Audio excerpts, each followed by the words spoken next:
သာသနာတော်နှစ်2552ခုနှစ်ကောဇာတက္ကရာ1380ပြည့်နှစ်ဝါဆိုလဆန်း73ရက်နေ့ညရန်ကုန်တိုင်းစမ်းချောင်းမြို့နယ်အောင်ချမ်းသာရပ်ကွက်သီရိမင်္ဂလာလမ်းကံမြင့်ကျောင်းတိုက်ဓမ္မယုံကြီးအတွင်းဝယ်ဆင်းရင်ကျင်းပပြုလုပ်အပ်သည့်ညာဥယျာဓမ္မသဘင်အခမ်းအနားဝယ်စမ်းချောင်းယူဇနစင်တာအမှတ်29ဓမ္မစေတီလမ်းနေဥက္ကထုတော်ခင်ခင်ဝေသားမောင်သူရိလင်းမောင်မြတ်အေးသမီးမတုသူအောင်မိသားစုတို့၏အမတဒါနဓမ္မဒါနအဖြစ်ဖြင့်ဟောကြားအပ်သောဆင်းရဲတွင်မှလွတ်ကင်းခြင်းတရားဒေသနာတော်ဒီကနေ့ညဓမ္မသဘင်ခန္ဓာကိုရွှေဘုန်းတော်သခင်ရှင်တော်မြတ်ဖရာ၏မဟာကရုဏာကုံအာယုပြုကာတိကျဖွဲ့ဆိုအပ်သောဝန္ဒနာပနာမအာတိတဂါထာကိုယူဆိုပူဇော်ခြင်းဖြင့်စတင်ကြရအောင်ယောကပကောတိဟိပိယပမေယံကာလံကရွန်တောတိဒုက္ခရာနိခေရံကတောလောကဟိတယနာထောနမောမဟာကရုဏိကတတတ္တယောနာထောဝိနိယမြာစွာတတ္တဝါဤချမ်းသာစီးပွားလိုလားတောင်းတအကုန်ပေါင်းခါသဖြင့်နာထမြညာခြင်းရှင်တော်မြတ်ဖရာသည်ကပ္ပဂောတိဟိပိဂရေကဘာရေတွက်တေချာတို့ဖြင့်တော်လဲအဘမေယံရေတွက်တိုင်းတာဖော်ပြခြင်းငါမစွမ်းနိုင်ပါသောကာလံလေးအသင်ချေသိမ့်နေကဘာရှိကြသောကာလပတ်တော်လောကဟိတယတတလောကဤအကျိုးစီးပွားအလို့ငါအတိဒုက္ခရာနိဥစ္စာအသက်ချေလက်အင်္ဂါမေတ္တာကြီးမာသမိသာနှင့်တထာဇနိဆွန်ခြင်းကြီးဟုကျက်တိထဝေငါးသွဲအစုအလွန်ခဲရင်သောအမှုတို့ကိုကရွန်တော်ဖရာဖြစ်ရန်ဤတန်ကြုတ်ကုတ်အထုတ်တော်မူရသည်ဖြစ်၍ခေရန်လက်ချေမျက်လုံးအသက်ဆုံးလည်းရဲ့နှလုံးစိတ်ဝံကိုရောဤပင်မခြင်းတို့ကတောဘဝတဏ္ဍချိန်ခံများစွာရောက်တော်မူကြရရှာလေပြီမဟာကရုဏီကတတတ္တဝါများယင်ဝေသားကဲ့သို့တနာချစ်ခင်မဟာကရုဏာအရှင်ဖြစ်တော်မူသောတသနာတသဝိနိယများစွာတတ္တဝါဤချမ်းသာစီးပွားလိုလားတောင်းတဂုံပေါင်းခါသဖြင့်နာထမြညာထိုရှင်တော်မြတ်ဖရာအားနမောယုတိပြောင်းပြော့မှန်ကိုလျော်၍ကရောယုကျူးရှိခိုးခြင်းသည်အထုဘဝတုစင်စစ်မသွေဖြစ်ပါစေတည်း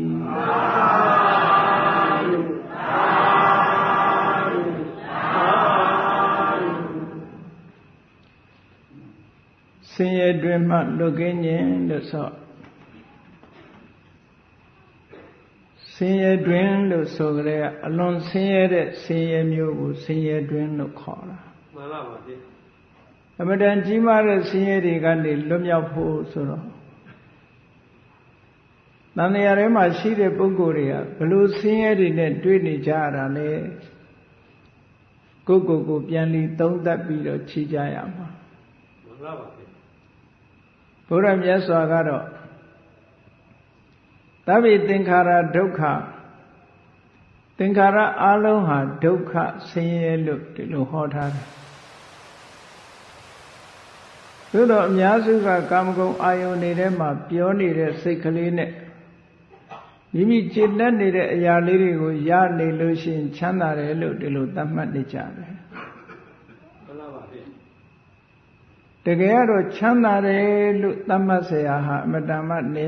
နေပါလှပါတယ်ဘဝတန်တရားဟာချမ်းသာတဲ့ဆင်းရဲဘယ်ကများတယ်လဲလို့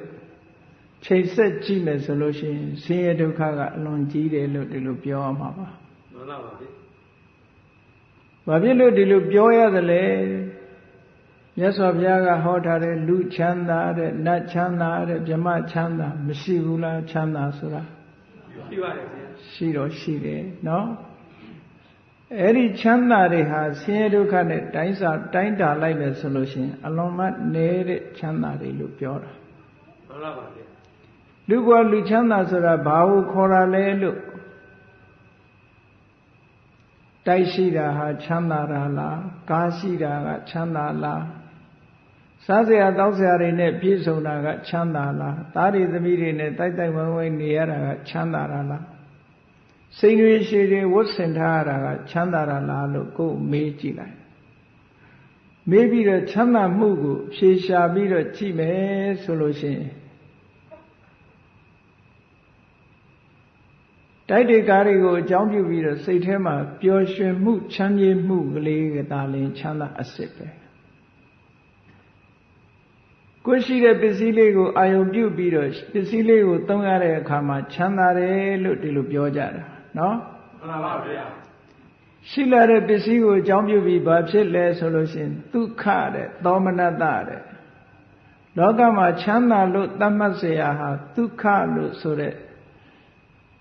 physical comfortable ပေါ့နေလို့ထိုင်လို့ကောင်းတာလေးဒါကိုချမ်းသာလို့သတ်မှတ်တယ်သောမနတ mental happiness စိတ်ထဲကပျော်ရွှင်တာလေးကိုဒါကိုချမ်းသာတယ်လို့ပြောကြတယ်ကဲစဉ်းစားကြည့်ဝိจิตรနဲ့ပြည့်စုံတဲ့ပုဂ္ဂိုလ်ဟာအဲ့ဒီ comfortable တို့ happiness တို့ဆိုတာအမြဲတမ်းရနေတာဟုတ်ကလားမဟုတ်ပါဗျာ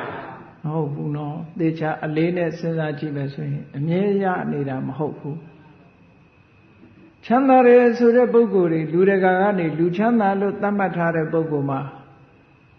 စိုးရိမ်ရတဲ့တောကတွေစိတ်ဆိုးရတဲ့ဒေါမနတတွေဝမ်းနဲ့ကြေကွဲရတာတွေဟိုအတွက်ပူပန်ရတာတွေဒီအတွက်ပူပန်ရတာတွေအလုပ်ကိစ္စအဆင်မပြေတာတွေမရှိဘူးလားရှိပါတယ်ခင်ဗျာအဲ့ဒါကိုချမ်းသာလို့ခေါ်လို့ရမလားမရနိုင်ပါဗျာသေချာစဉ်းစားကြည့်လိုက်မယ်ဆိုရင်လူချမ်းသာဆိုတာအလုံးကိုနဲတယ်လို့ဒီလိုပြောရမှာပါမှန်ပါပါဗျာ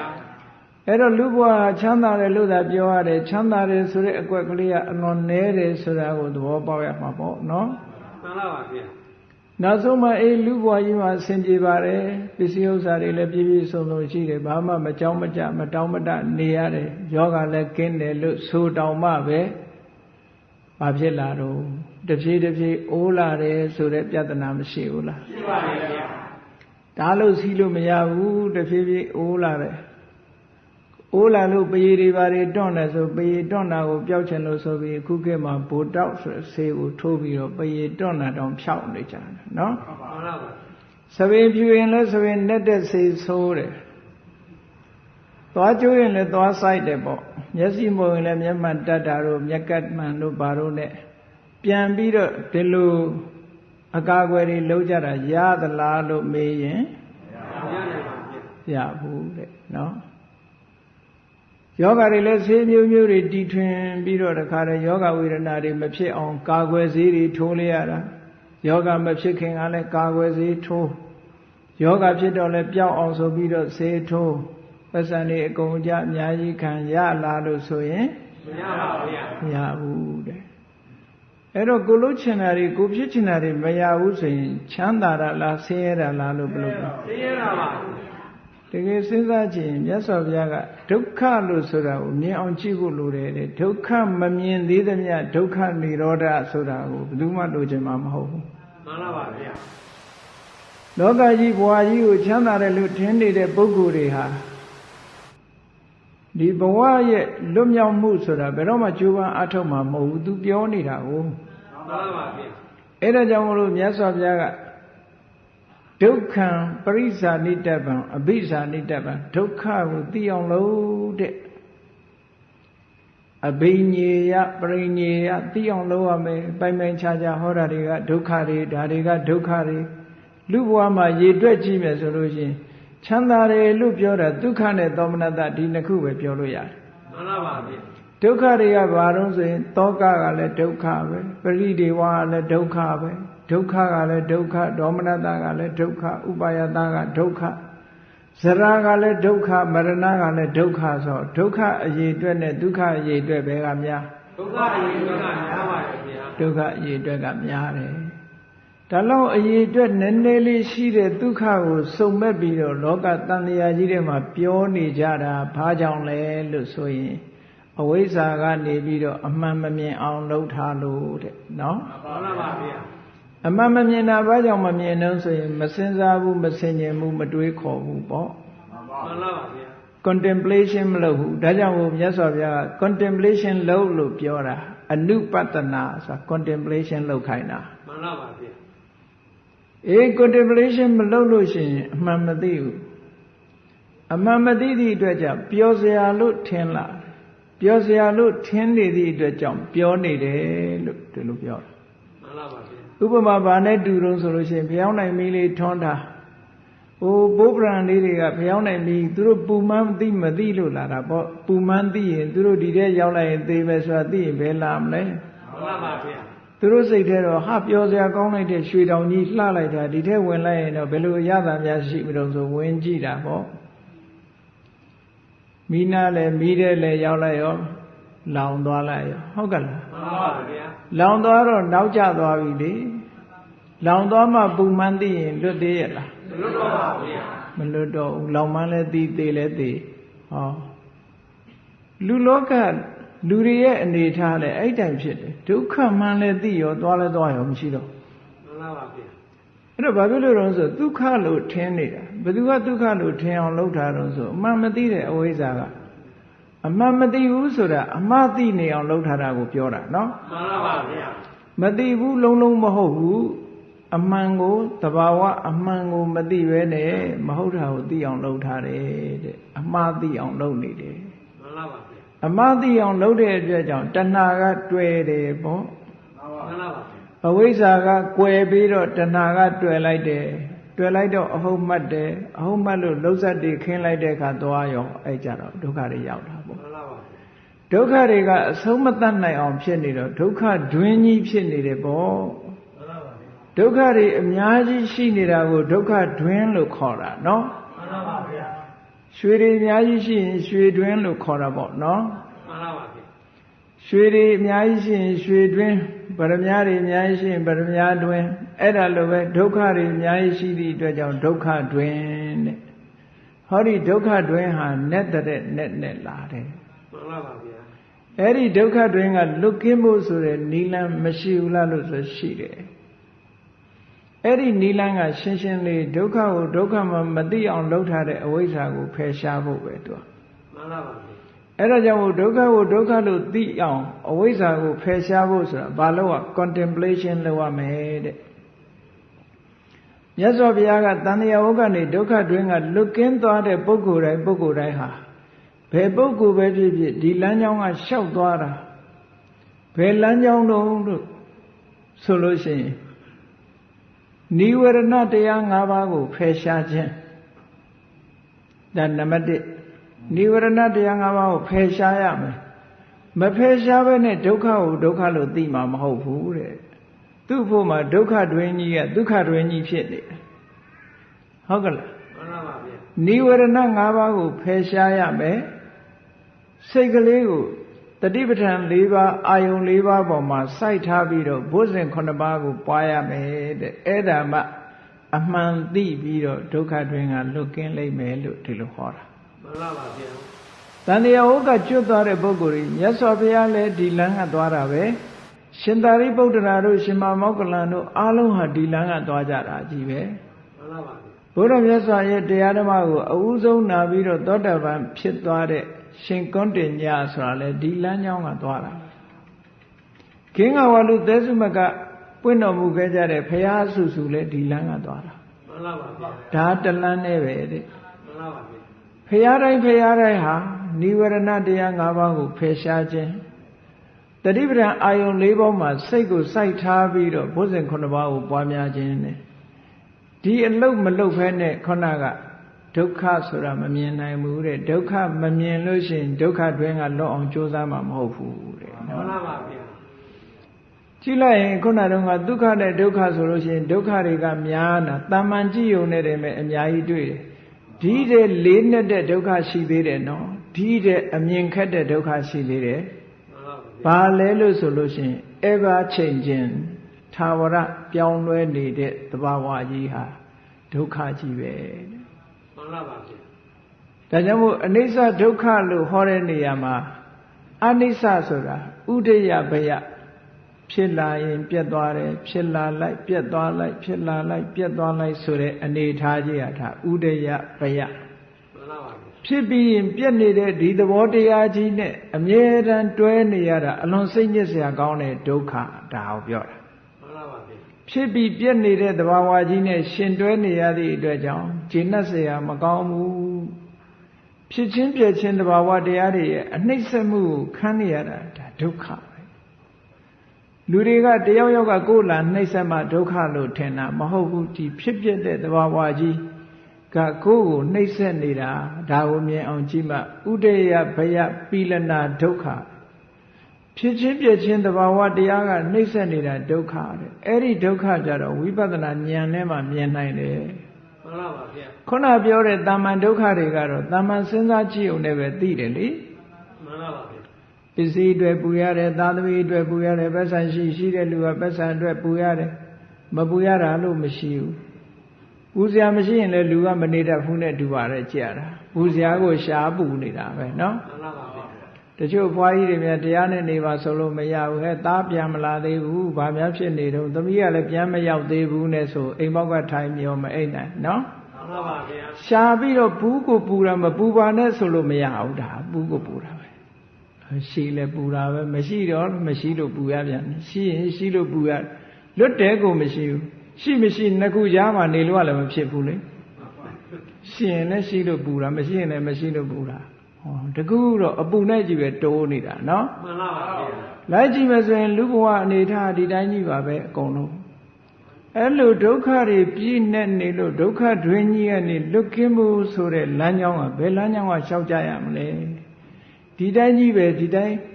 ငုံပြီးတော့ဒုက္ခတွင်မှာပဲနေကြတော့မလားရှောက်တဲ့နီလန်းကောမရှိဘူးလားဆိုမြတ်စွာဘုရားကရှိပါတယ်တဲ့အဲ့ဒီလမ်းကြောင်းကသွားလို့ရှိရင်ဒုက္ခတွင်ကလွတ်ကဲနိုင်တယ်တဲ့နော်မှန်ပါပါဗျာအဲ့ဒီဒုက္ခတွင်ကလွတ်ကင်းအောင်ဘာတွေလုပ်ရမလဲလို့ဆိုရင်ကိုယ့်ရဲ့စိတ်အစဉ်လေးကိုအရင်ဆေးကြောပြရမယ်အေးမှန်တဲ့ကကိုယ့်ရုပ်ပွားလေးကိုရုပ်ပုံလေးကိုကြီးခြင်းနဲ့လှမလားအစဉ်ပြေမပြေမျက်နှာမှာဘာတွေရှိမရှိကြီးခြင်းလို့ရှိရင်မှန်လေးကိုအရင်ပို့ရတယ်မဟုတ်လားမှန်ပါပါဗျာမှန်လေးကိုပုတ်ပြီးတော့ကြည့်လိုက်တဲ့အခါကျတော့မှရှင်းရှင်းလင်းလင်းမြင်ရတယ်အဲ့တော့မျက်စိကမှုံးနေရင်လည်းမျက်မှန်လေးထပ်တက်လိုက်အောင်ပေါ့အဲ့ဒါမှရှင်းရှင်းလင်းလင်းကလီယာလေးမြင်ရမယ်အဲ့ဒါလိုပဲမှန်မှုံးနေတာလိုပဲလူရဲ့စိတ်ကိုအညစ်အကြေးတွေကဖုံးနေတယ်အဲ့ဒါလေးကိုမဖယ်ပဲနဲ့အတိညာမပေါ်လာနိုင်ဘူးမှန်လားပါဗျာအဲ့ဒီသဘာဝတရားတွေကိုနိဝရဏလို့ခေါ်တယ်နိဝရဏဆိုတာအပိတ်အဆုတ်ပမာလို့ပြန်ရင်နိဝရဏဆိုတာအပိတ်အဆုတ်ပိတ်ဆို့ထားတယ်သူကမှန်လားပါဗျာအကာအကွယ်အပိတ်အဆုတ်မှန်ရှိရတခုကားနေရင်ရုပ်ပုံမပေါ်နိုင်ဘူးပေါ့မှန်လားပါဗျာအဲ့ဒီပါလွာတဲ့အပိတ်ဆို့ပဲဖြစ်စေထူထဲတဲ့အပိတ်ဆို့ပဲဖြစ်စေအပိတ်ဆို့ဟာအပိတ်ဆို့ပဲပိတ်ဆို့နေတာအဲ့ဒီပိတ်ဆို့နေတဲ့အရာကနိဝရဏတဲ့ hindrance လို့အင်္ဂလိပ်လိုပြန်တယ် hinder ဆိုတာဟန်တာတာပိတ်ဆို့တာဆို့ပိတ်ကိုနိဝရဏဆို့ပိတ်ဟန်တာမမြင်နိုင်အောင်ဆို့ပိတ်ပြီးတော့ဟန်တာထားတဲ့ဒီနိဝရဏတရား၅ပါးကိုအရင်ဖယ်ရှားရမယ်မဖယ်ရှားနိုင်ဘူးဆိုလို့ရှိရင်အသိဉာဏ်ဘယ်လိုမှမလာနိုင်ဘူးတဲ့ဒါကြောင့်မို့နိဝရဏတရား၅ပါးကိုဘုရားပဲလို့ဟောတော့ဆိုရင်စေတသောဥပက္ခိလေတိစိတ်ကိုညှဉ်းနှွမ်းနေအောင်လုပ်တဲ့တရားတဲ့ဟုတ်ကဲ့စေတသောကိုယ့်ရဲ့စိတ်ကလေးကိုစိတ်ကလေးကညှဉ်းနေလူတွေကပြောကြတယ်လူတွေပြောတဲ့စိတ်ညစ်တယ်ဆိုတာကတခုတည်းကိုပြောတာစိတ်ဆိုးတာအလိုမကျဖြစ်တာကိုပဲစိတ်ညစ်တယ်ပြောတာစိတ်ကအဲ့ဒါတွေညစ်တာမဟုတ်ဘူးเนาะမှန်ပါပါဗျာပေါ့မျိုးစစ်နားထောင်ပြီးတော့တငိမ့်ငိမ့်လုံးတာလဲအဲ့ဒါစိတ်ညစ်တယ်လို့ခေါ်တယ်စာပေကြလို့ရှင်ပျော်ပြီးတော့ရုပ်ရှင်ကြည့်ပြီးတဟားဟားနေတာလဲစိတ်ညစ်တယ်လို့ခေါ်တယ်မှန်ပါပါဗျာအရက်ထဲမှာစိတ်ညစ်တယ်ဆိုတာဟုတ်လား ကိုအလိုမကြတာဖြစ်နေလို့စိတ်ညစ်တယ်ပြောတာဒီနိဝရဏစိတ်ညစ်တယ်ဆိုတာစေတသောဥပကိလေသေစိတ်ရဲ့အငြိကြေးတွေဖြစ်နေကြတဲ့စေတသောစိတ်ကိုဥပကိလေသေညင်နွမ်းစေတတ်တဲ့ပူပန်စေတတ်တဲ့ဟောနိဝရဏတရားတွေကစေတသောဥပကိလေသာတဲ့စိတ်ကိုညစ်စေတတ်တယ်ပူပန်စေတတ်တယ်ဒါရင်လားလို့ဆိုတော့စိတ်ကညစ်ထေးပြီးတော့ပူပန်နေလို့ရှိရင်ဘာဖြစ်တော့ပညာယဒုပ္ပလီကရဏေအသိပညာကိုလည်းအားနည်းသွားစေတယ်ဟောတာတွေဖြင့်ဉာဏ်တွေကအားနည်းသွားတယ်အားမရှိတော့အသိစိတ်တွေအသိဉာဏ်တွေကအားပြော့သွားတယ်အားပြော့နေတဲ့အသိဉာဏ်ကအမှန်မြင်မှမလားမှန်မမြင်နိုင်ပါဘူးမမြင်ဘူးအဲ့ဒါကြောင့်မို့လို့ဒီအမှန်သိခြင်းပြီဆိုရင်ဟောဒီနိဝရဏတရား၅ပါးဖယ်ရှားမှန်ပါပါဗျာဖယ်ရှားတာဖယ်ရှားတဲ့နည်းနဲ့ဖယ်ရှားနော်မှန်ပါပါဗျာကဲနိဝရဏဖယ်ရှားမယ်ဆိုလို့ရှိရင်ကိုယ်တဏ္ဍာမှာနိဝရဏရှိလားမရှိဘူးလားဆိုတာအရင်မကြည့်ရဘူးလားကြည့်ရမှာပါဗျာအဝတ်ကလေးတစ်ခုကိုဖွတ်တော်မယ်ဆိုရင်ဘယ်နာကညစ်နေတယ်ဆိုတာအရင်ကြည့်ရတာပဲလေမှန်ပါပါဗျာဘာတွေပေးနေတယ်ဘာတွေညစ်နေတယ်ဆိုတာအရင်ကြည့်ရတယ်လို့ပဲကိုယ်စိတ်ကလေးကိုဖယ်အညစ်အကြေးကိုဖယ်ရှားတော့မယ်စိတ်ကိုဖြူစင်အောင်လုပ်မယ်ဆိုရင်ဘာတွေကြောင့်မဖြူမစင်ဖြစ်နေတယ်လဲဘာတွေကိုဖယ်ရမလဲဆိုတာသဘောပေါက်အောင်ပေါ့မှန်ပါပါဗျာအဲ့တော့နိဝရဏဆိုတာဘာတွေတုံးလို့ပြောမယ်ဆိုရင်နံပါတ်1ကကာမစ္ဆန္ဒကာမဆိုတာလိုချင်စရာအာယုန်နေတဲ့ဒါလိုချင်စရာဆိုစူပါမားကတ်သွားကြည့်လိုချင်စရာတွေကိုပြည့်နေနော်မှန်ပါပါဗျာဆန္ဒဆိုတာလိုချင်တာလိုချင်စရာတွေကိုလိုချင်နေတာ desire for sensual pleasure လိုချင်စရာအာယုန်တွေကိုလိုချင်နေတဲ့လောဘသည်စိတ်ကိုညှဉ်းနှွမ်းစေတယ်တဲ့ပညာတွေကိုအားနဲ့အောင်လုပ်တယ်တဲ့ဟောမြတ်စွာဘုရားဒီလိုဟောတာနော်မှန်ပါပါဗျာအဲ့တော့တရားထုတရားမြတ်ရပြီးတော့အသိဉာဏ်ဓုကိုရကျင်တယ်ဆိုရင်ဒါမဖယ်လို့ကိုမရဖယ်ရသူ့ကိုဖယ်ရဖယ်တယ်ဆိုတာပထမစပြီးတော့ဖယ်လိုက်တာကမ္မထအာယုန်လေးနဲ့လည်းဖယ်လို့ရခဏတစ်ပြုတ်ဖယ်လို့ရဟုတ်ကဲ့လားမှန်ပါပါဗျာသမထကျင့်စဉ်ကျင့်ပြီးတော့လည်းဖယ်လို့ရတယ်ဝိပဿနာကျင့်စဉ်ကျင့်ပြီးတော့ဖယ်လို့ရတယ်ဘုရားအာယုန်ပြုပြီးတော့ဖယ်လို့ရဖယ်ရမယ်သူ့ကိုမဖယ်လို့မရ desire for sensual pleasure မျက်စိကလှတာပါတာကြည့်ခြင်းနဲ့နားကကောင်းတဲ့အတန်လေးနားထောင်ခြင်းနဲ့နှာခေါင်းကမှုကြိုင်တဲ့အနံလေးမှရှူခြင်းနဲ့ဆိုတဲ့ဒီ desire တွေစိတ်ဆန္ဒတွေကာမဂုဏ်အာယုန်တွေပေါ်မှာလူလားတောင်းတနေတဲ့စိတ်ဆန္ဒတွေကိုဖယ်ရှားတဲ့မဖယ်ရှားလို့ရှိရင်အဲ့ဒါတွေကစေတသောဥပကိလေသာစိတ်ရဲ့အညစ်အကြေးတွေဖြစ်ပြီးပညာယဒုပ္ပလီကရဏပညာကိုအားပြော့သွားအောင်လုပ်တဲ့ဟာတွေဖြစ်နေတယ်တဲ့မှန်ပါပါဗျာပညာကအားမရှိတော့ဘူးတဲ့ဟောသူ့ဖယ်လိုက်ရကမ္မထအာယုန်နဲ့ဖယ်လိုက်တဲ့အခါကျတော့ဒီစိတ်တွေနဲသွားနောက်ဆုံးကလုံးဝပျောက်သွားအောင်ဖယ်ပြရမယ်လုံးဝပျောက်သွားအောင်အာယုန်တစ်ခုကိုစိတ်ဆိုင်ပြီးတော့သမထကျင့်စဉ်တစ်ခုဥမာထွက်လေဝင်လေပေါ်မှာအာယုန်ဆိုင်ပြီးတော့ဖယ်လို့လည်းရတယ်ဘုရားနုတ္တိဘုရားကုံကိုအာယုန်ပြုပြီးတော့လည်းဖယ်လို့ရတယ်အဲ့ဒါဖယ်တာဟာလုံးဝဖယ်ရှားသွားတဲ့အနေအထားမျိုးရောက်ဖို့ရကြတော့ဇံရသွားရင်လုံးဝဖယ်နိုင်တဲ့အနေအထားမျိုးရောက်သွားတယ်သို့တော့ဘာတွေကျမ်းနေသေးလို့ဆို line latent potentiality possibility ပေါ့ဖြစ်နိုင်တဲ့အနေအထားလေးတွေကျမ်းနေသေးတယ်မပြောက်သေးဘူး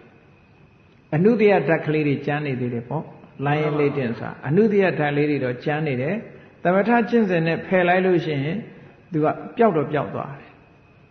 ပျောက်သွားတာအုပ်ဆေးတိုက်ထားလိုက်တယ်လို့ပဲသူကနော် positive တော့မဖြစ်တော့အခုချိန်မှာ negative ဖြစ်နေမှန်ပါပါဗျာသို့တော့ပြန်ပေါ်နိုင်တဲ့အနေအထားရှိတယ်မတည့်တာနဲ့ဆိုရင်ပြန်ပေါ်လာအောင်ပဲအနေအထားရှိတယ်ယောဂကိုအုပ်ထားလိုက်တာမျိုးဝိပဿနာကျင့်စဉ်ကျင့်ပြီးတော့မဲ့နဲ့ဖယ်လိုက်တယ်ဆိုရင် source ပါပျောက်သွားဘာမှမကြံတော့ဘူးလို့ဆိုလို့အဲ့ဒီကြမှာသူကလုံးဝလွတ်မြောက်တယ်လို့ပြောအောင်ဒီ desire ဆိုတဲ့ကာမိဆန္ဒကိုကြိုးစားပြီးတော့ဖယ်ရှားမဖယ်ရှားရင်ဉာဏ်ကတော့အားပြော့နေဦးမှာပဲလို့ဒီလိုခေါ်တာကာမိဆန္ဒစိတ်ဖြစ်နေတယ်ဆိုလို့ရှိရင်ဘာနဲ့ဥပမာတူတော့ကိုယ်မျက်နှာရိပ်ကလေးကိုဥပမာပဲရှင်းတော့ကတော့ကြေးမုံတို့ရှိတယ်ပေါ့ခုခေတ်လိုဗရာတုတ်တဲ့မှန်မရှိသေးဘူးကြေးမုံဆိုတာကြေးလေးဝင်းနေအောင်ပုတ်ထားပြီးတော့ကြည့်တာကြေးမုံကြေးပြားပေါ်မှာ ခြေပြားကိုပုတ်ထားအဲ့ဒါမရှိရင်လွယ်လွယ်ကူကူကြည့်ဖို့ရအတွက်ဘာလို့ဆိုခွက်ထဲကိုရေထဲရေကိုကြည့်တာဟုတ်လားမှန်မရှိရင်အဲ့လိုကြည့်လို့ရမှန်ပါပါဗျာခွက်ထဲကိုရေပြေးအောင်ထည့်ပြီးတော့ကဲခွက်ထဲကိုကိုမျက်နှာရိပ်ကလေးကိုကြည့်ပါတယ်တဲ့ကြည့်မယ်ကြည့်တဲ့အခါမှာအဲ့ဒီခွက်ထဲကရေပေါ်မှာဆေးအနီဇက်တွေအဝါဇက်တွေအမဲဇက်တွေကျနေလို့ရှိရင်ကိုမျက်နှာရိပ်ပေါ်ပါမှာပေါ်နေပါဗျာရေကြည်ကြည်လေးဆိုလို့ရှိရင်မျက်နှာရိပ်ပေါ်မှာမှန်ပါပါဗျာခွက်ထဲကရေကြည်ကြည်လေးကိုရင်ကိုကြတော့ကြည့်ကြည့်ပေါ့မြင်ရတယ်ကောင်းကောင်းမြင်ရမှန်ပါပါဗျာ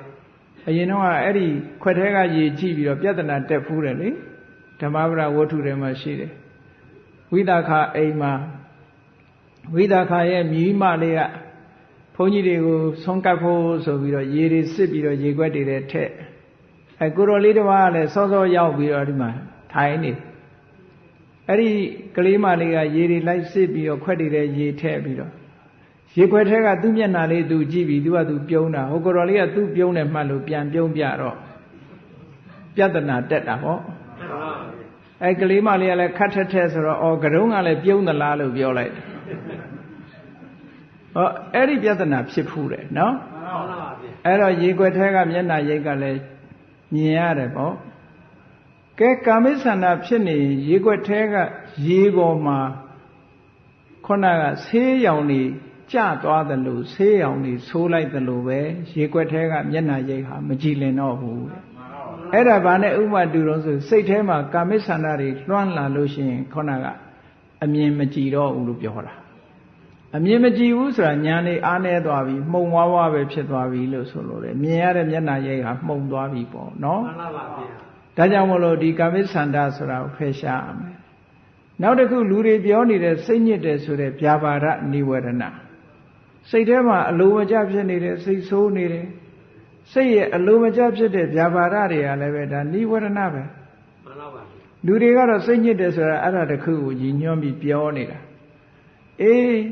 ဗျာပါဒဆိုစိတ်အလိုမကျဖြစ်နေပြီဆိုလို့ရှိရင်မျက်နှာကြီးကမှုန်တေတွေဖြစ်မနေဘူးလားဖြစ်နေပါဗျာအေးမျက်နှာတွေမှုန်တေတာမဟုတ်ဘူးစိတ်ကလည်းမှုန်တေတွေဖြစ်နေတာပဲ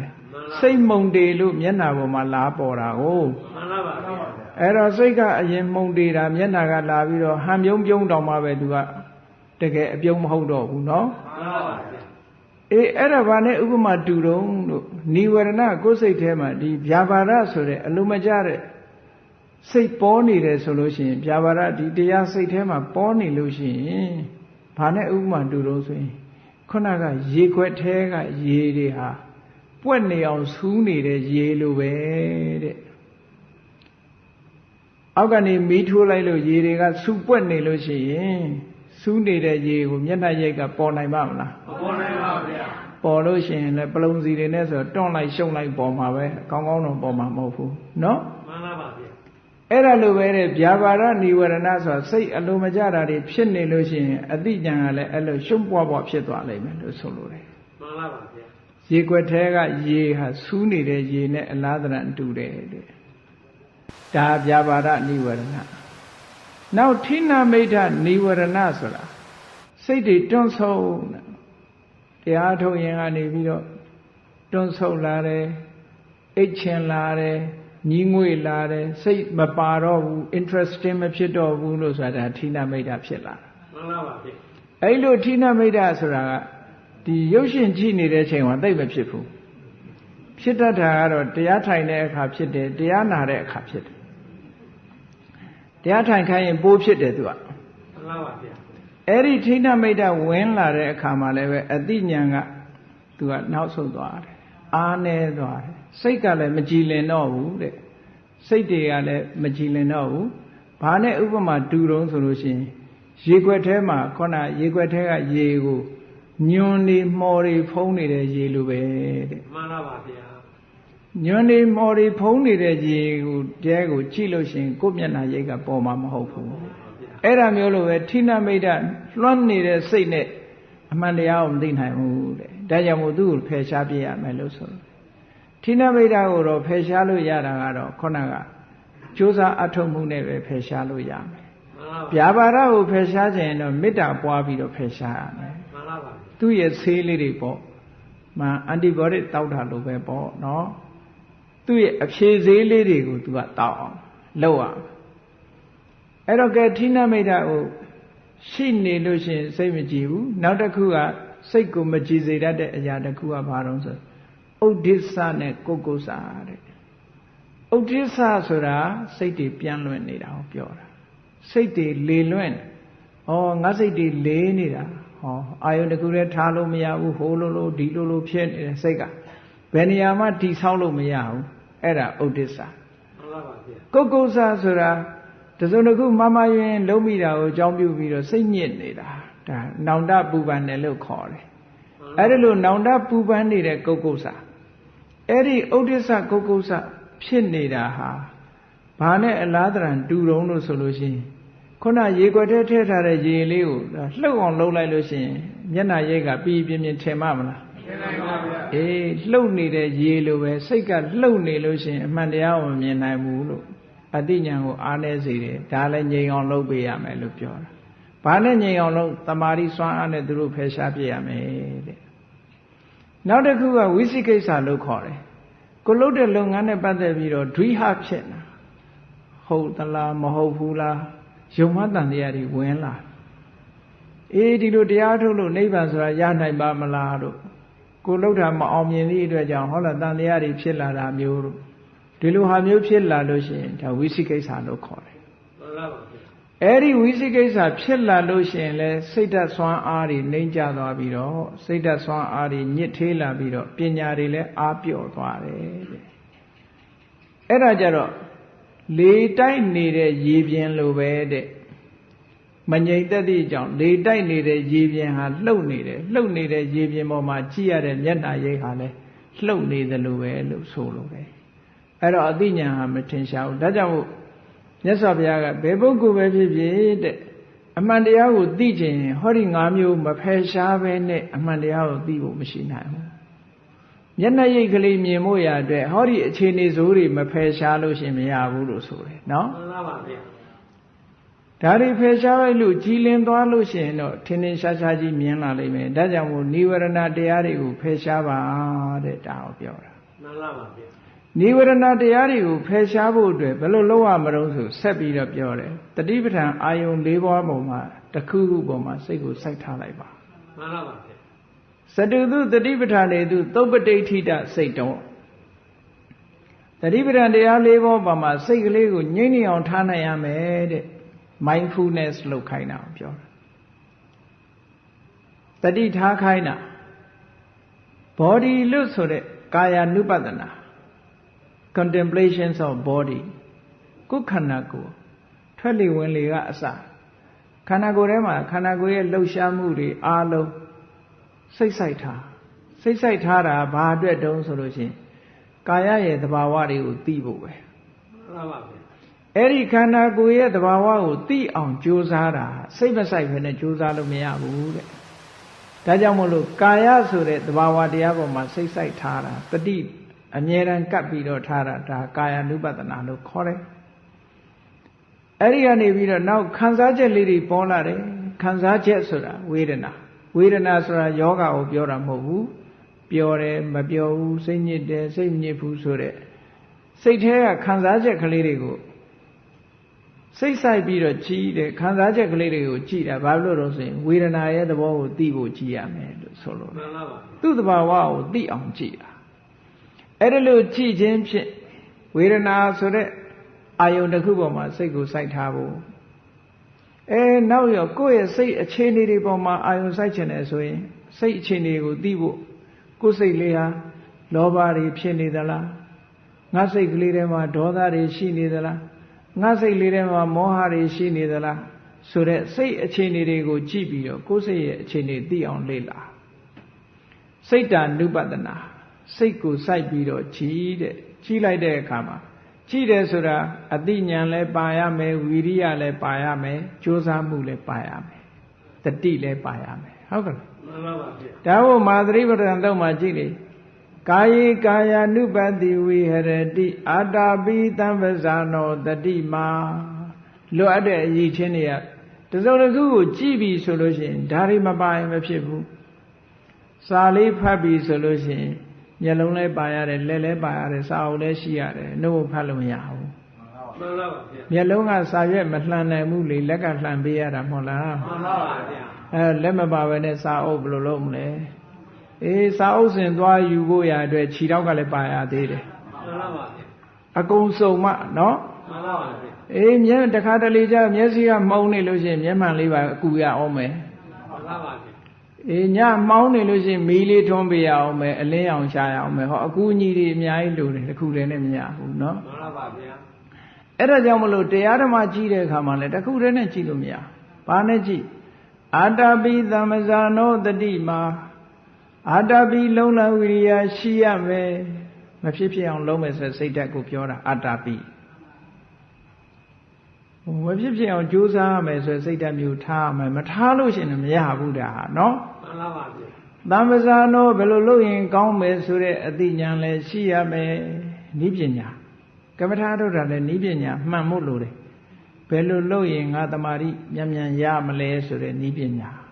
တဘာဝအမှန်ကိုသိနေတာတမ္ပဇာနာဆိုတာတန်ဆိုတာကောင်းကောင်းပဆိုတာကွဲကွဲပြားပြားဇာနာဆိုတာသိနေတာတီးသေးချာချာသိတဲ့အသိမျိုးရှိရမယ်လို့ဆိုလို့အခြေအနေကိုသေချာသိနေရမယ်အကဲခတ်နေရမယ်လေ့လာနေရမယ်နော်ကြိုးစားယုံတစ်ခုတည်းနဲ့မဖြစ်ဘူးအခြေအနေမှန်ကိုလည်းသိနေရ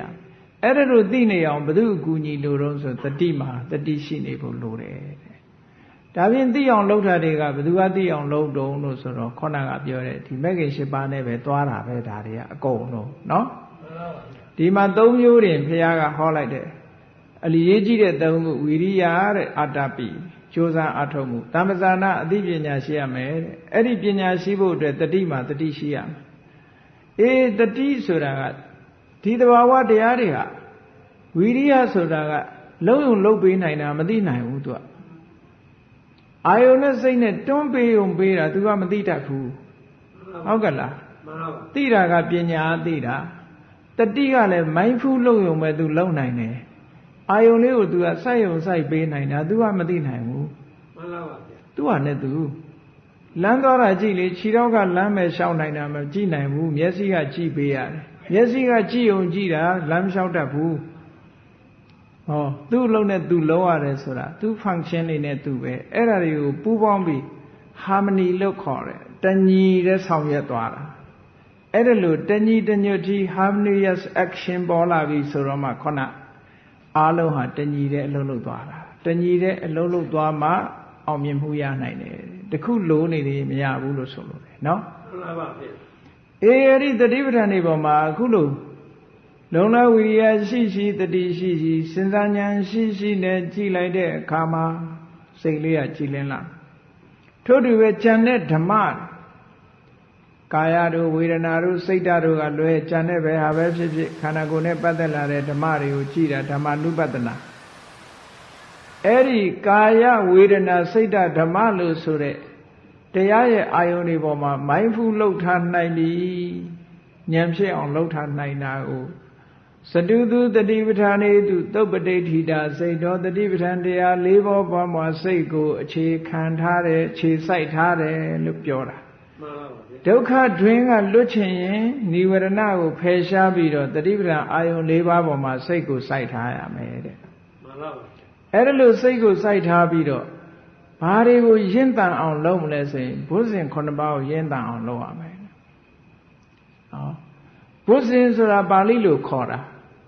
မြန်မာလိုကြတော့ဘောဓာယာတံဝတ္တတိတိဘုဇင်ကိုဘောဓာယာသိဝရအတွက်တံဝတ္တတိဖြစ်နိုင်တယ်သိအောင်လုပ်နိုင်တဲ့တရားတွေလို့ဆိုလိုတယ်အတိညာဏ်ကိုထုတ်လုပ်ပေးတဲ့တရားတွေလို့ပြောတာเนาะမှန်ပါပါဗျာ ခေါဏကနိဝရဏတရားကအတိညာဏ်ကြီးပျောက်သွားအောင်လုပ်တယ်အားနည်းသွားအောင်လုပ်တယ်စိတ်ကိုပူပန်အောင်လုပ်တယ်ဟောဒီဘုဇင်9ပါးကြတော့အတိညာဏ်ကြီးထက်လာအောင်လုပ်တယ်လို့ဒီလိုပြောတာအတိညာဏ်ထက်ချင်လို့ရှိရင်ဟောဒီဘုဇင်အည်အသွေးတွေကိုယ်တဏ္ဍာမှာတက်လာအောင်လုပ်ရမယ်ဘာတွေနဲ့လုပ်မလဲလို့ဆိုဘုဇင်9ပါးဆိုပြီးဟောတယ်လူတွေကဘုဇင်ကိုဘယ်ချိန်တတိယတော့ဆိုနေမကောင်းတဲ့အခါကျတော့နေကောင်းကျင်တာနဲ့ဘုဇင်တုတ်ကလေးရွတ်ပြီးနာဒီပြင်ချိန်ကျသူ့မေ့ထားလိုက်ဆေးမှတ်ပြီးတော့ဘုဇင်ကိုသွားပြီးတော့ကြားဘူးတော့ဘုဇင်တုတ်ရွတ်ရင်ကျမ်းပါတယ်လို့ဆိုတာကိုသွားပြီးတော့အဲ့ဒါလေးပဲလိုချင်တာ နော်တကယ်ဘုဇင်9ပါးဆိုကျင့်ရမယ်ဟာကိုပြောတာနော် မှန်ပါဗျာ နေမကောင်းမှတတိရတဲ့တရားဖြစ်တယ်ဘုဇင်တုတ်ကလေးရွတ်ချင်းမြင်ပေးပါဗျာဟုတ်နေကောင်းမလားလို့မျှော်လင့်ချက်နဲ့ပြီးတော့လဲဆရာဝန်စီသွားဆေးထိုးရတာအဲ့တော့ဘုဇင်ဆိုတဲ့အဓိပ္ပာယ်ကဘောဓိအင်္ဂဘုဇင်ကဘောဓိဆိုတာအသိဉာဏ်ကိုပြောတာ body in a factor of enlightenment လို့အင်္ဂလိပ်လိုပြန်တယ်အင်္ဂဆိုတာ factor body ဆိုတာအသိဉာဏ် enlightenment အဲ့တော့အသိဉာဏ်ရဲ့အကြောင်းတရားတွေအသိဉာဏ်ပေါ်ဖို့ရာအတွက်အသိဉာဏ်ရဲ့အထောက်အကူဖြစ်တဲ့အရာတွေလို့ဒီလိုပြောတာဒါတွေကိုအသိဉာဏ်ရချင်ဒီဘုဇင်9ပါးကိုယ်တဏ္ဍာမှာဖြစ်အောင်တိုးပေါအောင်လုပ်ရမယ်လို့ဆိုလို့တယ်ပထမကဖြစ်အောင်လုပ်တာဖြစ်လာပြီးတော့အခြေခံအောင်လုပ်ရမယ်ဒါလေ့ကျင့်ယူတာပဲအမှန်ကတော့physical exercise လုပ်တယ်လို့ပဲ mental exercise လုပ်ရမယ်ဒါတွေကတိုးတက်လာအောင်နော်အပြေးလေ့ကျင့်နေတဲ့ပုဂ္ဂိုလ်ကမနေ့တိုင်းထပြေးရပြင်းနေလို့မရဘူးလို့ပြိုင်ပွဲဝင်ရှုံးသွားမှာပေါ့ရေကူးသွားတယ်အမြဲကူးနေရတာထို့တူပဲတန်တရားဟုတ်ကလွတ်ချင်တဲ့လူကလည်းအမြဲလုံနေရမှာမလုံလို့မရဘူးတချို့များအနှစ်30 40ကျင့်လို့မှမရရင်ဒီတရားဟုတ်မှမထင်ဘူးလို့သွားမပြောနဲ့နော်မမကန်ကန်ကျင့်နေလို့ရှိရင်ဒီချိကျင့်မှများလို့ရှိရင်သူကအကျိုးကထူးလာတာပဲเนาะမှန်ပါပါဘုဇင်9ပါးထဲမှာနံပါတ်1မြတ်စွာဘုရားကတတိတံဘုဇင်ကိုတဲ့ဒီဘုဇင်တွေကအဘိညာယသံမောဓာယနိဗ္ဗာနာယသံဝတ္တတိအဘိညာယထူးခြားတဲ့အသိဉာဏ်နဲ့သိဖို့ရာသံမောဓာယမှန်မှန်ကန်ကန်သိဖို့ရာနိဗ္ဗာနာယနိဗ္ဗာန်ရောက်ဖို့ရာသံဝတ္တတိဖြစ်တယ်လို့ဟောဒီဘုဇင်တွေရဲ့အည်အသွေးတွေကိုဖော်ပြထားတာเนาะမှန်ပါပါဗျာနိဗ္ဗာန်ကိုရပါလို့ဤတော့ဆူတောင်းတယ်ဘုဇင်9ပါးတော့ဘေးချိတ်ထားမရဘူးเนาะလုံးဝမဲ့ဟာတခြားလုံနေတာတခြားမိုးကုတ်ဆရာတော်ကြီးပြောသလိုဆိုလို့ရှိရင်စားဆေးကိုတောက်ဆေးကိုလိမ့်ဆေးလုံနေလို့ပဲရမှာတော့တောက်ရမဲ့ဟာတောက်ပေါ့เนาะမှန်ပါပါဗျာမတောက်ဘဲနဲ့လိမ့်ဆေးလုံနေလို့ရှိရင်တော့ယောဂပြောက်မှာမဟုတ်ဘူးမှန်ပါပါဗျာကဲအဲ့ဒါလိုပဲတတိတံဘုဇင်ကဆိုတာခုနကတတိပဒံတရား၄ပါးပေါ်မှာစိတ်ဆိုင်ထားတာမိုင်းဖူးလုပ်နေတာအဲ့ဒါကအမတန်မှအရေးကြီးဆုံးပဲသူက control ပဲဒီနေရာမှာမှန်ပါပါဗျာကျန်တဲ့ဘုဇင်6ပါးကအုပ်စု3ခုစီခွဲလိုက်ဓမ္မဝိစယတဲ့သိရမယ့်တရားတွေကိုလေ့လာဆန်းစစ်နေတာစစ်ဆေးပြီးတော့နေတာဓမ္မဝိစယတရားတွေကိုလေ့လာဆန်းစစ်နေတာအသိဉာဏ်နဲ့ဒါကျင့်တဲ့တရားလားဒါကမကျင့်တဲ့တရားလားဒါကအကုသိုလ်လားစိတ်ကိုညစ်စေတတ်သလားဒါကစိတ်ကိုဖြူစင်စေလားဆိုတာကိုအမြဲတမ်းလေ့ကျင့်ပြီးတော့စူးစမ်းနေတာဓမ္မဝိစယပညာပဲဒါကဟုတ်ကဲ့ဝီရိယတဲ့မကောင်းတဲ့စိတ်တွေမဝင်အောင်ကြိုးစားတာကောင်းတဲ့စိတ်တွေတိုးလာအောင်ကြိုးစားလုပ်ဟောဒီနှစ်ခုကသွားဟုတ်သွားမသွားလို့မရဘူးလေဝီရိယဆိုတာဝီရိယ4မျိုးရှိတာကိုအချင်းချုပ်အပြင်2မျိုးပဲပြောလိုက်တယ်ဟုတ်လားမကောင်းတဲ့စိတ်တွေမဝင်အောင်တားတာရယ်ကောင်းတဲ့တရားတွေတိုးပွားအောင်လုပ်တာရယ်4မျိုးပြောမယ်ဆိုရင်ဘယ်လိုပြောမလို့ဆိုရင်မဖြစ်သေးတဲ့အကုသိုလ်တွေမဖြစ်ရလေအောင်ဖြစ်ပြီးသားအကုသိုလ်တွေဖယ်ရှားနိုင်အောင်ဟောမဖြစ်သေးတဲ့ကုသိုလ်တွေဖြစ်လာအောင်ဖြစ်ပြီးသားကုသိုလ်တွေတိုးပွားလာအောင်ဟော၄ခုကြိုးပမ်းအထောက်မှု၄ခုဒါဝဝီရိယတန်ဖိုးစဉ်လို့ပဲခေါ်တာတမ္မာဝါယာမမဂ္ဂင်ဆိုတာလည်းဒါပဲအဲ့ဒါကြိုးပမ်းအထောက်မှုဆိုတာလူတွေကကြိုးပမ်းအထောက်မှုရှိတယ်လေမြတ်စွာဘုရားအဲ့ဒီနေရာမှာဒီမဖြစ်သေးတာဖြစ်အောင်ဒီဝီရိယနဲ့ပတ်သက်လာလို့ရှိရင်နံပါတ်1ကတန်ဝရတဲ့စိုးပိတ်ရမယ်ဘယ်သူစိုးပိတ်ရမကောင်းမှုအကုသိုလ်တွေစိတ်တွေအကုသိုလ်စိတ်တွေလောဘဒေါသတွေမဖြစ်အောင်စိုးပိတ်ထားမဝင်လာစေနဲ့သူတို့မတော်တဆဝင်လာရင်မောင်းထုတ်တယ်ဒါဟာပဲသူကမဖြစ်သေးတဲ့ကုသိုလ်တွေဖြစ်အောင်လို့ဖြစ်ပြီးသားကုသိုလ်တွေတိုးအောင်လို့ဒါဝီရိယလို့ခေါ်တယ်အဲ့ဒီဝီရိယတန်ဖိုးစဉ်ကိုလည်းကိုယ်တဏ္ဍာမှာခိုင်မာအောင်တည်ဆောက်အောင်မယ်တတိထားပြီးတော့ခိုင်မာအောင်တည်ဆောက်တတိမရှိလို့ရှိရင်ဒါတွေနမောနမဲနေရင်ဘယ်သိမလဲအဲ့ဒါကြောင့်နမောမနဲ့မနေနဲ့လို့ပြောတာသူကတတိတန်ဖိုးစဉ်ဟောဆိုတာနမောနမဲမနေနဲ့အမြဲတမ်းကြည့်နေကိုယ်တဏ္ဍာကိုယ်အခြေအနေကိုကိုကြည့်ဝီရိယတန်ဖိုးစဉ်ဟောပိဋိတန်ဖိုးစဉ်ဟောဆိုတာကိုရထားတဲ့အခြေအနေလေးတစ်ခုဓမ္မနဲ့ပတ်သက်ပြီးဂျင်းနဲ့နှစ်သိမ့်မှုလေးဘုရားအာယုံပြုနေတဲ့ပီတိလေးတွေဖြစ်တယ် တရားအထုတ်လို့တမာရီလေးရတယ်ပီတိလေးတွေဖြစ်နေတယ်ဟုတ်လားအဲ့တော့အဲ့ဒီသုံးခုက emotion ရှိတယ်စိတ်လှုပ်ရှားမှုကလေးတွေပဲသူက emotion လို့ခေါ်တယ်စိတ်ဓာတ်တွေသူ့ကိုဒီသုံးခုကိုဘယ်လိုအခါမှာတိဆောက်ရသလဲဘယ်လိုအခါမှာသူ့ကိုသူကဒီသုံးခုကခောက်ထားရတဲ့အခါရှိတယ်လှုပ်ပေးရမယ့်အခါရှိတယ်အမြဲတမ်းမလုပ်အောင်အမြဲတမ်းကိုမှားတော့အုပ်စုနှစ်ခုရှိတာပေါ့အခုကဒါအုပ်စုတစ်ခုနောက်အုပ်စုတစ်ခုကဘာတော့ဆိုလို့ရှိရင်ပတ္တတိတမာတိဥပိ္ပခာပတ္တတိတန်ဖိုးစဉ်ကတမာတိတန်ဖိုးစဉ်ကဥပိ္ပခာတန်ဖိုးစဉ်ကပတ္တတိဆိုတာကိုယ်ရောစိတ်ရောငြိမ်ပြီးတော့နေတာငြိမ်ချမ်းနေတာအဲ့ဒါကငြိမ်သက်မှုတမာတိတန်ဖိုးစဉ်ဆိုတာစိတ်ကလေးကတခြားအာယုန်တွေမရောက်ဘဲအာယုန်တစ်ခုတည်းပေါ်မှာတီးနေတာငြိမ်တာပဲသူကလည်းငြိမ်ချမ်းမှုနဲ့ငြိမ်သက်မှုဥပိ္ပခာတန်ဖိုးစဉ်ကောဆိုတာ balance ဖြစ်နေတာစိတ်လေးကဘယ်ဘက်မှမဆောင်ဘူးလမ်းကြောင်းပေါ်မှာ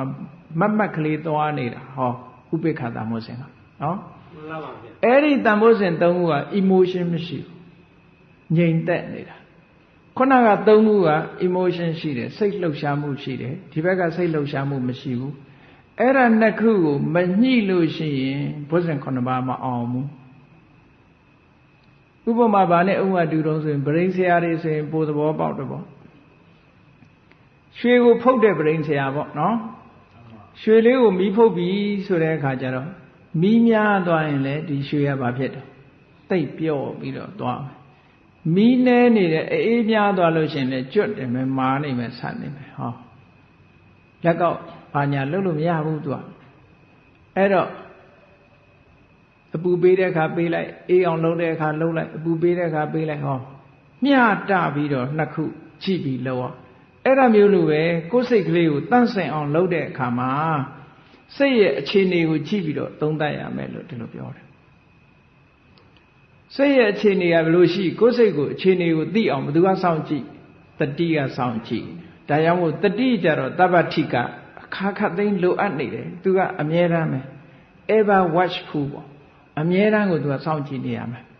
သူမကြည့်တာနဲ့အကုန်လွဲကုန်ပါပဲသူကမန်နေဂျာပဲအဲ့ဒီကိစ္စမှာတော့ဟုတ်ကဲ့မှန်ပါပါဗျာတတိလေးကနေအမြဲတမ်းစောင့်ကြပ်ပြီးတော့ကြည့်နေနိုင်ငံသားတွေမှာဆိုလို့ရှိရင်ဟုတ်လားစူပါမားကတ်ထဲမှာဆိုရင်ဟိုကတယ်လီဗီရှင်းကြီးဖွင့်ပြီးတော့အဲ့ဒီမှာအဲ့ဒါဒီပစ္စည်းလေးတွေလစ်သွားရင်ရမှာပဲဆိုပြီးတော့လစ်တဲ့လူကလစ်တယ်အဲ့ဒါဟိုကတယ်လီဗီရှင်းနဲ့အကုန်ကြည့်နေဘယ်သူဘာလုပ်နေဘယ်သူဘာလုပ်နေအကုန်မြင်နေဝင်တဲ့လူလည်းမြင်ရတယ်ထွက်တဲ့လူလည်းမြင်ရတယ်ပစ္စည်းတွေကြည့်နေလည်းမြင်ရတယ်အကုန်လုံးဟုတ်ကဲ့အဲ့ဒါလို့ပဲတတိကနေပြီးတော့အဲစောင့်ကြည့်နေလို့ရှိရင်ခုနကဘာတွေ့လာတော့ဆိုကိုယ့်ရဲ့စိတ်အခြေအနေလေးကတခါတရံကျတော့စိတ်ကလေးကတွန်းဆုတ်စိတ်တက်တည်ကြစိတ်ကတွန်းဆုတ်နေတဲ့အခါရှိတခါတခါကျတော့စိတ်ကထက်မြက်နေတာလည်းရှိ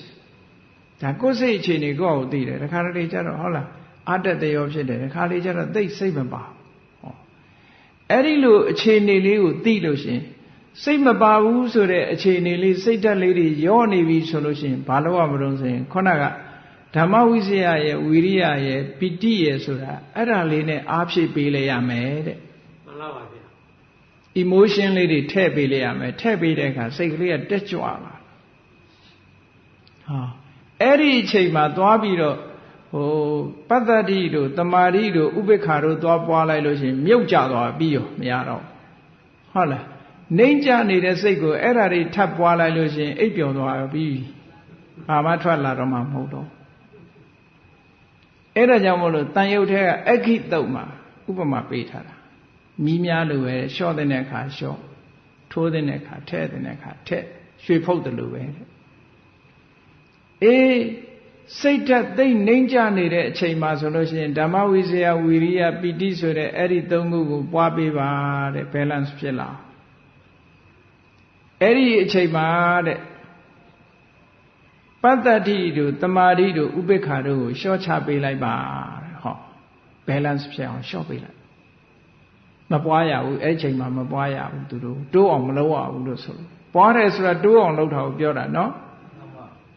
သူတို့ရဲ့ပါဝါတွေကိုမြင့်မပေးနဲ့လို့ပြောတယ်အဲ့ဒီအချိန်မှာရှိမ့်ချမှန်ပါ တခါတရံကြတော့စိတ်ဓာတ်တွေကတအားတက်ကြွနေအဲ့တအားတက်ကြွနေတဲ့အချိန်မှာဝီရိယတို့ဒီဓမ္မဝိဇ္ဇာတို့ဝီရိယတို့ပီတိတို့သွားပွားလိုက်လို့ရှိရင်အိုးဘာဖြစ်ကုန်ရောအိုးဘာဖြစ်ကုန်လို့ရှိရင်သွားပြန်ရောသူကဟုတ်လားလမ်းကြောင်းတွေအကုန်လွဲထွက်ကုန်အဲ့ဒီအချိန်မှာဒါတွေကိုမပွားရဘူးတဲ့ဘယ်သူနဲ့လျှော့ချမလို့ဆိုပတ္တတိတဲ့ပီတိပတ္တတိတဲ့သမာဓိတဲ့ဥပိ္ပခာအဲ့ဒီနောက်သုံးခုနဲ့လျှော့ချဆိုလိုတာကအဲ့ဒီအုပ်စုနှစ်ခုဟာ balance ဖြစ်အောင်ထားပါလို့ပြောတာတရားဆိုတာလွယ်တာမဟုတ်ဘူးနော်ကိုယ်စိတ်လေးကိုညှိနေရမယ်အဲ့ဒီမှာအဲ့ဒီကိုယ်စိတ်လေးကိုတရားထုတ်ရင်ဒါလေးကိုမညှိတတ်ဘူးဆိုလို့ရှိရင်မအောင်မြင်ဘူး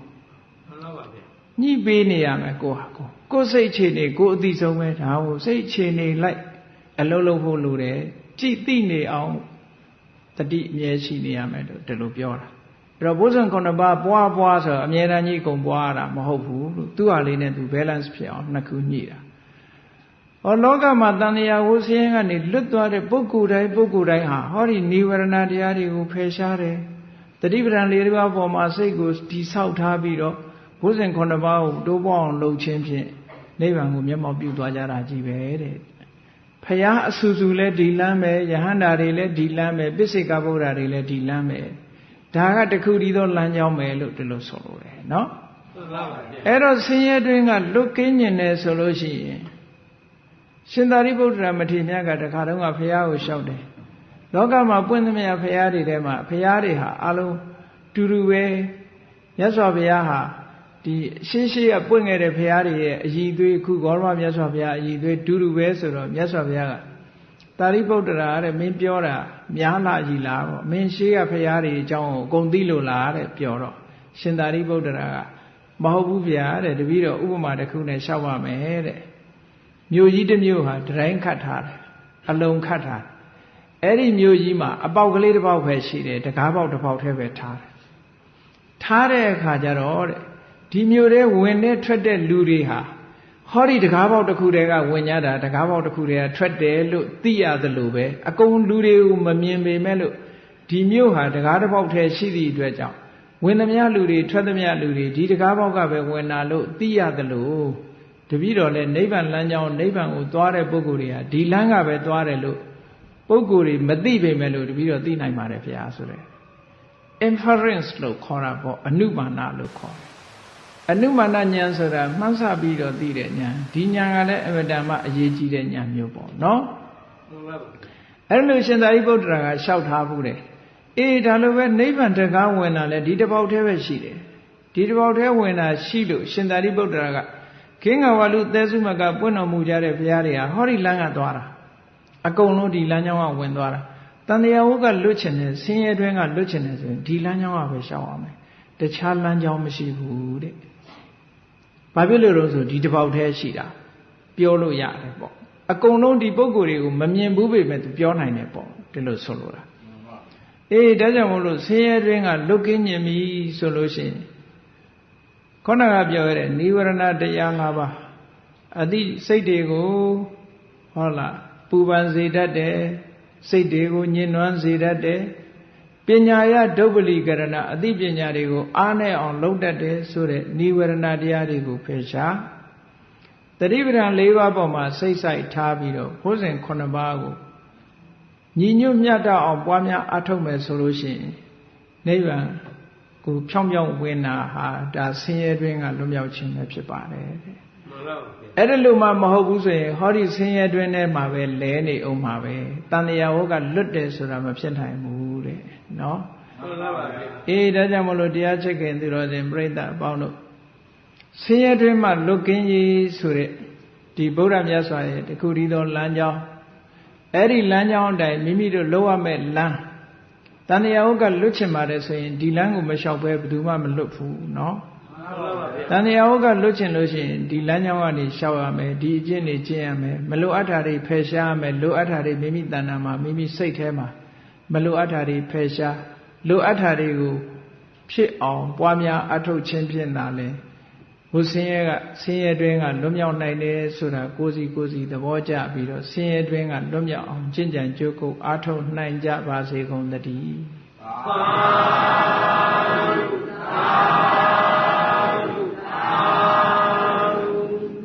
ကဲမေတ္တာပို့ဆိုရအောင်တတ္တဝါများစွာဘေးရန်ကွာ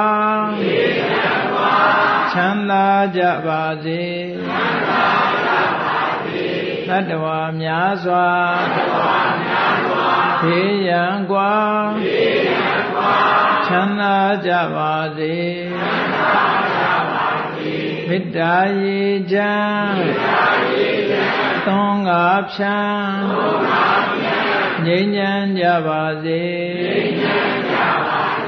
မေတ္တာရေချမ်းသွန်ကားဖြံငြိမ်းချမ်းကြပါစေသက်ရှိကျမ်းမာစိတ်ချမ်းသာလူရဆန္ဒပြေပါစေသက်ရှိကျမ်းမာစိတ်ချမ်းသာလူရဆန္ဒပြေပါစေဓမ္မောတရံပိဝိတဝါနဝိသာတပိတမုဟတာအစရာမရာတိတိဘာဝံနိဗ္ဗာနံယန္တုတာရောဓမ္မောတရံလောဘဒေါသမောဟစိတ်တောက်ကင်းပြောက်ကြည်အေတရားစေကိုပိဝိတဝဝန္တာရှင်ပြတောက်ကြရနာကြရကုန်သောကြောင့်ဝိသာတပိပူဇာညစ်နောက်ကိလေသာအစိတ်အတောက်ဟုသမျှတို့သည်သမုဒ္ဒပိဉ္ချဘက်တွင်ရေမတင်တဲ့ကဲ့သို့ကင်းစင်လွင်ပြောင်းပေမရောက်အောင်ပယ်ဖြောင်းအပ်ကုန်သည်ဟွန်တုစင်စစ်မသွေဖြစ်ကြပါစေကုန်သတည်းအစရမရံအိုခြင်းလဲကွာနာခြင်းလဲကင်းသေးခြင်းလဲရှင်းထသောတိတိဘဝကိလေသာဟုပုခသိင်ကင်းငြိမ်းရာအစစ်ဖြစ်ပေထသောနိဗ္ဗာန်နိဗ္ဗာန်ဟုခေါ်အေးမြူတော်သို့သာရဝတရားချစ်ခင်စိတ်ကောင်းဝင်ညာသူတော်စင်များတို့သည်ယန္တုပါရမီအဆင့်ဆင့်မြင့်နေမြင်၍မလင့်ပုံသေးဆက်ရောက်တော်မူကြပါစေကုန်သတည်း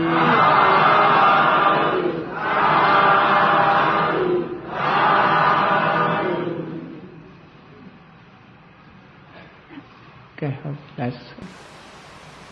အရှင်ဖယားဘုရားတပည့်တော်တို့သည်တရားဓမ္မကိုခြားနာခြင်းဖြင့်ဒုက္ခတွင်မှလွတ်ကင်းစေရန်အတိဉာဏ်ကိုရရှိနိုင်ပါသောကြောင့်ဓမ္မသဘင်ဆင်ရင်ကျင့်ပပြုလုပ်ကြလျက်ဓမ္မဒါန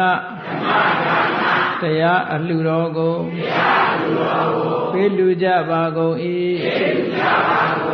တရားတော်မြတ်ကိုရိုသေစွာနာယူကြပါကုန်၏တရားတော်မြတ်ကိုဓာတ္တဗဝတ္ထုအစုစုတို့ဖြင့်ပေးလူပူဇော်ကြပါကုန်၏ယနေ့ယခုအာထုတ်ပြုလို့ရသောဓမ္မဒေသနာဓမ္မတဝနာဓမ္မဒါနဓမ္မပူဇာကုသိုလ်စေရနာအဖျားပြာတို့ကြောင့်ဒုက္ခခတ်သိမ်းချုပ်ပြတ်ငြိမ်းရာဉာဏ်နိဗ္ဗာန်သို့ဉာဏ်စောစွာဆက်ရောက်ကြရပါလိုကုန်၏ဒီကောင်းမှု၏အဖို့ဘာကကိုဘုံကျေးဇူးအထူးကြီးမားကြပေကုန်သောအမိအဖအဖို့အဖွာဆရာသမားမှစ၍ ကဘာသူကဘာသာလူနတ်ပြမတတ္တဝါများတို့အားအမြအမြဝေငှပါကုန်၏အထူးအားဖြင့်ဆင်းရဲတွင်၌နိမြုပ်လျက်ရှိကြသောတတ္တဝါပေါင်းတို့အားဆင်းရဲဒုက္ခမှလွတ်မြောက်စေရန်ဤတန်လျက်ကုသိုလ်အမြတ်ဝေငှပါကုန်၏ကုသိုလ်အမြတ်ကိုယ်စီရကြကုန်သည်ဖြစ်၍ကိုယ်စိတ်နှပြချမ်းသာကြသည်ဖြစ်ကြပါစေကုန်သတည်းအာလုံးကြကြသမျှအမြတ်